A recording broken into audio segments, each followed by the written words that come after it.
You know what's kind of funny? It's also kind of messed up.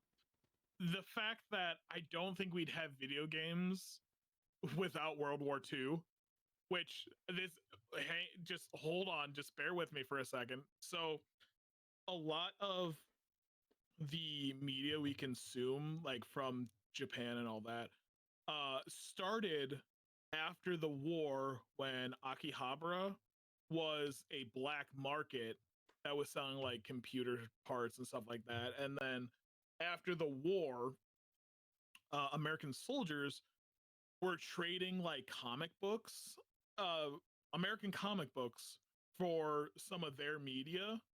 And one of the things, which this is quite funny. So you know how anime they all have really big eyes, Hmm. right? That stems from Betty Boop because they were trying to sell to the American population overseas, and they would trade for Betty Boop comics after the war while all the soldiers were still deployed.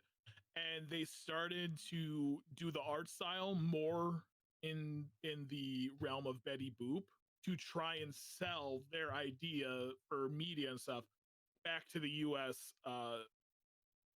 Market.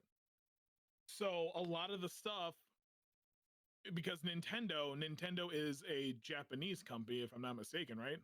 Yes, it is. And I don't remember what Atari was. I think Atari might have been this.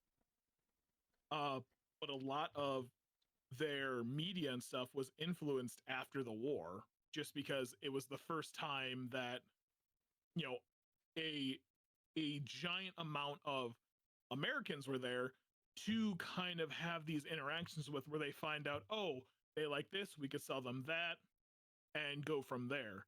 So video games might have been affected by ET, but I think it was more affected by World War II.